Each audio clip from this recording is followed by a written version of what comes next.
I see behind you, you have a lot of native art. Mhm. So you work with a number of different communities and a number of different tribes. Talk about that.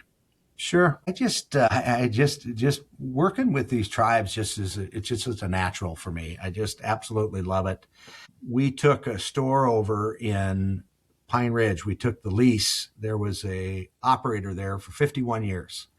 Really just kind of operating. He was kind of a slum operator, I would call. He's one time he was shut down for 10 days for selling bad meat. And um, anyway, we took that store over, and he wouldn't sell us the equipment that wasn't any good anyway. But so we had to in 28 days we emptied the store out full of equipment, just like pretend you took a grocery store and dumped it upside down. We took everything out and put everything in 28 days.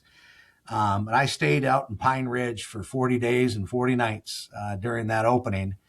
But when you really get to know the people, when you break bread with them, you really come to have a respect for who they are and the culture that they are. And I just I just happen to enjoy that culture and that learning a lot. And these tribes in South Dakota are extremely special to me. What makes their outlook different? What's their culture like for somebody who isn't familiar with it? How would you describe the differences? I would describe the differences as uh, there's meaning behind everything. Okay, you look behind me. I've got probably a half dozen star quilts sitting behind me, and a star quilt is given as a representation of a buffalo skin. And so it's a huge honor in the Native American culture to receive a star quilt, and that stems back from when the warriors would go out to battle or they would go out to hunt, and they'd come back and have a successful hunt, or they survived the battle, and they would be draped in buffalo skins. Um, but Hmm. those buffalo were everything to that Native American culture. There was not 1 ounce that was ever wasted.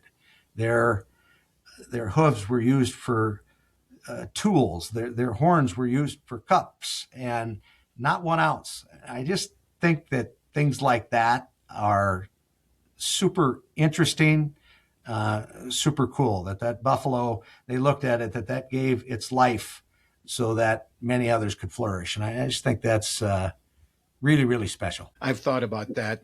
An animal gave its life so you could eat.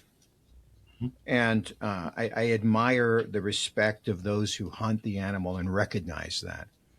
And I combine that to a kid who bites into a piece of chicken and goes, "What's this?"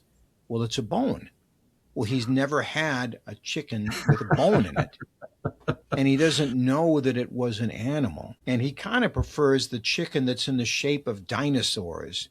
So it's Right. like almost like a toy and it's an entertainment. But if you're away from the farm and don't know what that means to take an animal's life so you could live, I mean, there's a dynamic of a respect Absolutely, that you admire for people who still have that. absolutely. Yeah, it's been a tremendous history learning lesson for me through these years, and I absolutely love it. So 250 years. Our country is 250 years old. I love the story, but the story also has conquest, right? I mean, I think there's like 600 nations, and it's hard to know the records. Maybe it's 400. It's a lot. It's a lot of tribes and nations that were, taken over.